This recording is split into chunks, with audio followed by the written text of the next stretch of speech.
मैं सुरेश कुमार आप सभी का जिप्सी लाइफ चैनल में स्वागत करता हूं और आज हम बात करेंगे इस गाड़ी के बारे में जो है मारुति जिप्सी 413W 4 सिलेंडर गाड़ी है। 1300 सीसी का इंजन है, वाइड स्पेसिफिकेशन है। लेकिन पुरानी जो गाड़ियां थी, चाहे वो 1000 सीसी की हो, 1300 सीसी की विदाउट वाइड स्पेसिफिकेशन हो, हर गाड़ी में एक इसकी बड़ी अच्छी चीज़ है, वो है इसका 4 व्हील ड्राइव सिस्टम, इसकी ऑफ रोडिंग कैपेबिलिटीज़ जो आई थिंक आज तक किसी भी दूसरी गाड़ी ने मैच नहीं किया है। मैं इस गाड़ी के लिए पॉजिटिव नहीं हूँ, लेकिन बहुत सारी गाड़ी आई हैं, बहुत सारी गाड़ी चली गई हैं, बहुत सारी गाड़ी इन फ्यूचर में आने वाली है, लेकिन इतने कम कीमत पे, इतनी लो मेंटेनेंस के साथ, इतनी किफ़ायती 4 व्हील ड्राइव सिस्टम गाड़ी आपको मेरे ख्याल से तो नहीं मिलने वाली है। लेकिन फिर भी बहुत सारे लोगों के क्वेश्चन आते हैं कि यार 4 व्हील ड्राइव सिस्टम कैसे लगाना चाहिए, कितनी देर तक लगाना चाहिए, क्यों लगाना चाहिए, कहाँ पर लगाना चाहिए, और 4H से 4L में लगाएं ना लगाएं, रनिंग कंडीशन में 4H और 4L को हम लगा सकते हैं कि नहीं लगा सकते हैं। और कभी कभी ऐसा भी हो जाता है कि यार गलत तरीके से गलत जगह पे अगर आप 4 व्हील ड्राइव सिस्टम लगा देते हो, जैसे कि कभी कभी दोस्त आपसे मांग के ले जाएंगे, उनको चलाने का तरीका आता नहीं होगा और वो आके 4 व्हील ड्राइव सिस्टम को ख़राब करके, खड़ी करके, सॉरी बोल के चले जाते हैं। तो प्लीज़ 10 पॉइंट में आज हम समझेंगे कि 4 व्हील ड्राइव सिस्टम को आप हेल्दी कैसे रख सकते हो, अपनी गाड़ी को हैप्पी कैसे रख सकते हो, और इन फ्यूचर में आपको कोई भी दिक्कत ना हो। तो इसलिए वीडियो को देखिएगा प्लीज़ एंड तक। जिसने भी चैनल सब्सक्राइब नहीं करा है, सबसे पहले चैनल को सब्सक्राइब कर लीजिए।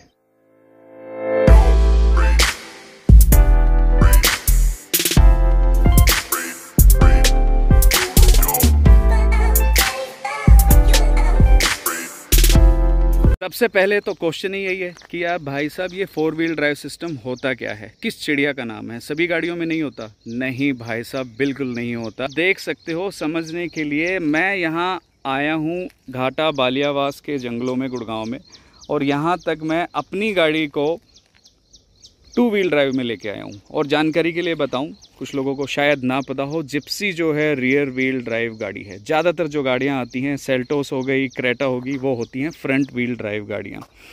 लेकिन अब मैं यहाँ तक तो आ गया हूँ 2 व्हील ड्राइव में। अब अगर मुझे उस छोटी सी पहाड़ी पे जाना हो, एकदम से खड़ी सी चढ़ाई है, यहाँ थोड़ी सी ऊंचाई आ रही है, बर्फ़ होता, कीचड़ होता, तो मुझे चारों पहियों में चाहिए होगी मैक्सिमम पावर, मैक्सिमम ट्रैक्शन, बहुत अच्छा स्टीयरिंग के ऊपर कंट्रोल होगा, और उस सभी चीज़ों को करने के लिए मुझे एक ट्रांसफ़र गियर चाहिए होगा, डिफरेंशियल चाहिए होगा। उन्हीं के थ्रू भी जो भी ये सिस्टम बनेगा, वो बनेगा 4 व्हील ड्राइव सिस्टम।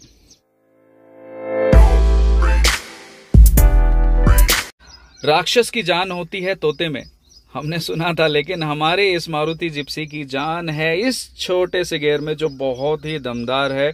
और इसी ने कर रखा है बहुत सारी ऑफ रोडिंग गाड़ियों को परेशान, क्योंकि इस छोटे से गियर में ही है 2 wheel drive system, 4 wheel drive system और मैक्सिमम आउटपुट। इसके नीचे है ट्रांसफर केस, जिसके थ्रू, डिफरेंशियल्स के थ्रू एक्सेल्स में पावर जाती है, और चारों पहियों में आती है मैक्सिमम आउटपुट।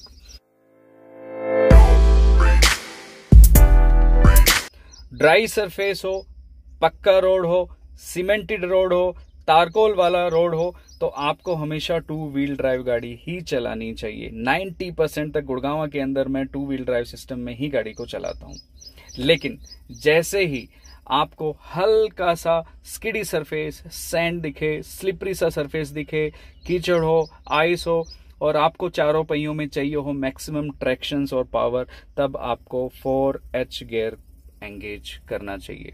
लेकिन अब तीसरा आता है 4 लो, जब आपको कम स्पीड के अंदर बहुत ही मैक्सिमम ट्रैक्शन चाहिए हो, मैक्सिमम चारों पहियों में पावर चाहिए हो, और बहुत धीरे से गाड़ी चला के और किसी भी ऑब्जेक्टिव को आपको क्लियर करना हो, तब आपको लो गियर लगाना चाहिए। ध्यान रखिए, बहुत ज़्यादा पावर जनरेट होती है, तो इसका मिसयूज आपको बिल्कुल नहीं करना चाहिए।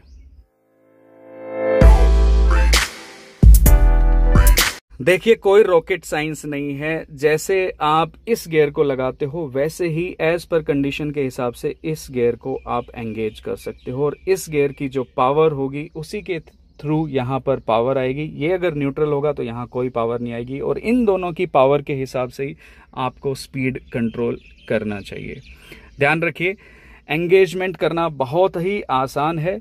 रिकमेंडेड ये है, कोशिश ये करिए गाड़ी स्टैटिक हो, नॉट इन मूविंग कंडीशन में हो, चारों टायर बिल्कुल सीधे हों, स्टीयरिंग सीधा हो, क्योंकि देखिए बहुत गियर्स इन्वॉल्व हैं, बहुत एनर्जी इन्वॉल्व होती है गाड़ी के गियर बॉक्स को और गियर को चेंज करते समय।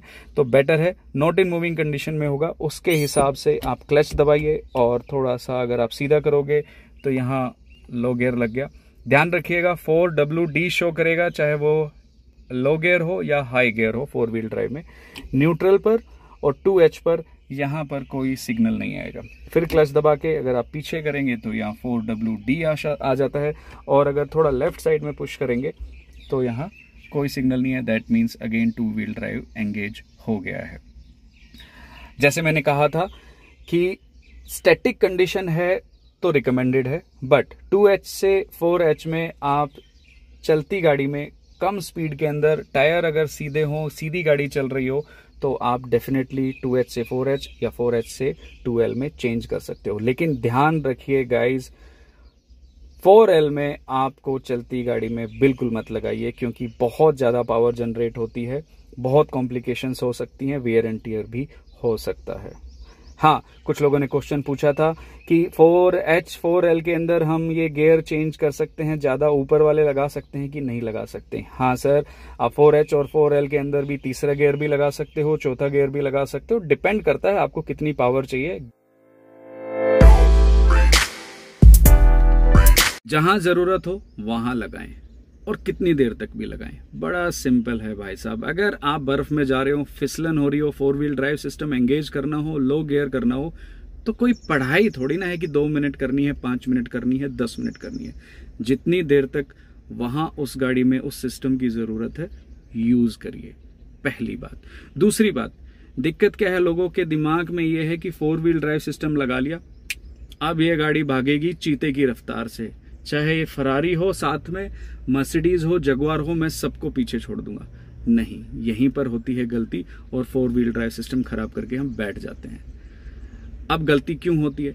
देखिए, ये है ड्राई सरफेस और यहां आप 4 व्हील ड्राइव सिस्टम लगा देते हो, बहुत सारी एनर्जी प्रोड्यूस होती है और वो निकल जाएगी अगर ये चिकनाहट होती, क्योंकि यूज हो जाएगी ना वो पावर। लेकिन ड्राई सरफेस है तो जैसे क्रिकेट में बॉल करती है बाउंस न्यूटन लॉ के हिसाब से, वैसे ही यहाँ भी एनर्जी वापस बाउंस बैक करेगी, रिवर्ट करेगी और आपके गाड़ी के टायर खराब कर सकती है, एक्सेल, डिफरेंशियल, ट्रांसमिशन बॉक्स को खराब कर सकती है और कहीं ना कहीं इंजन पे प्रेशर पड़ेगा। तो बहुत सारे कंपोनेंट खराब हो सकते हैं। तो ना आइए ईगो में, ना आइए जेलसी में, जहां जरूरत हो वहां गाड़ी चलाइए और कितनी देर तक भी चलाइए।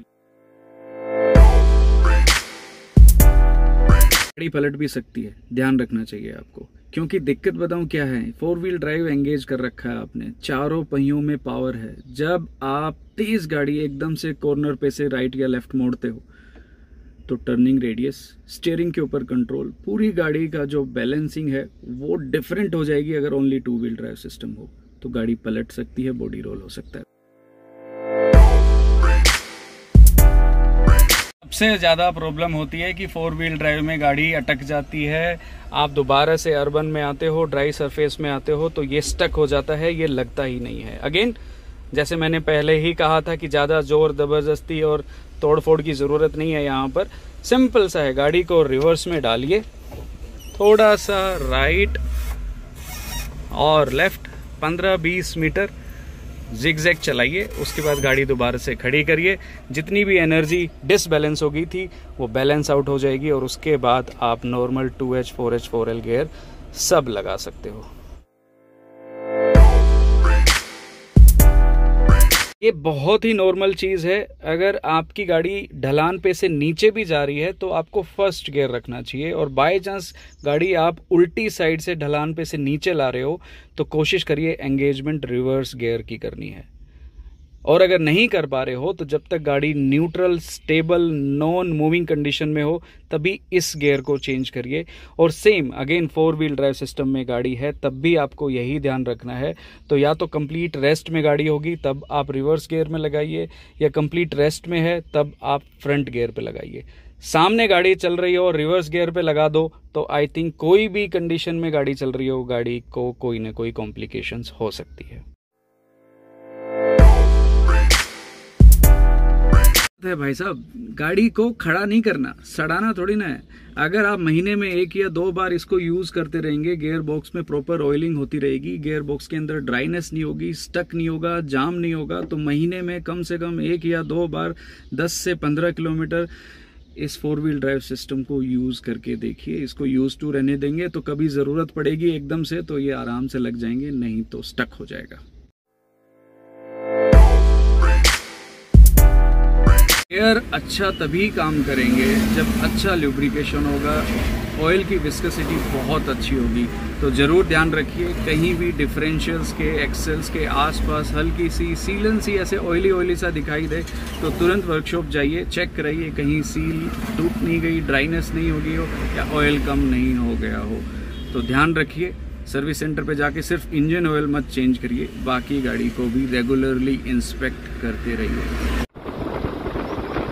सभी को लग रहा होगा बड़ा कॉम्प्लेक्स कॉम्प्लिकेटेड सा 4 व्हील ड्राइव सिस्टम है, गाड़ी को लेना ही नहीं चाहिए। लेकिन मैं ये कहता हूँ कि भाई साहब, इस गाड़ी को लेने के लिए लोग पागल हैं, दीवाने हैं। और मैं ये कहता हूँ 20-20 साल पुरानी गाड़ी को लेते हैं, उसका रजिस्ट्रेशन वगैरह, पेपर वगैरह चेंज करा के फिर से अगेन 5-10 लाख रुपए लगा देते हैं। उसके लिए इतनी पागल हैं लोग, मतलब मैं क्या कहूँ, बस उसके बारे में बाद में बात करेंगे। लेकिन कुछ तो है ना इस गाड़ी में, क्योंकि इसके जैसा 4 व्हील ऑफ रोड गाड़ी ना आई है, ना आने वाली है और ना आएगी मेरे ख्याल से। लोग अभी भी कह रहे हैं कि भाई साहब इस गाड़ी को BS4 में दोबारा से मार्केट के अंदर लॉन्च कर दो, हम ले लेंगे। लेकिन आपको कुछ चीज़ों का ध्यान रखना चाहिए, जैसे आप खाना खाते हो, पानी पीते हो, एक्सरसाइज करते हो, विटामिन्स लेते हो, जिससे कि आपके शरीर की हेल्थ अच्छी रहे, वैसे ही आपको कुछ चीज़ों का ध्यान रखना चाहिए, जिससे कि इसका 4 व्हील ड्राइव सिस्टम अच्छे से काम करते रहना चाहिए। और प्लीज़ यार, बहुत मेहनत लगती है वीडियो बनाने में, तो जिसने भी चैनल सब्सक्राइब नहीं करा है, सबसे पहले चैनल सब्सक्राइब कर लीजिए। और अगर आपको कुछ चीज़ों के बारे में जानकारी चाहिए, कुछ मैंने गलत बोल दिया हो या आप कुछ कमेंट करना चाहें तो प्लीज़ वीडियो के ऊपर कमेंट करिए, लाइक करिए, शेयर करिए। आप मुझे जाने दीजिए। Thank you very much, bye bye.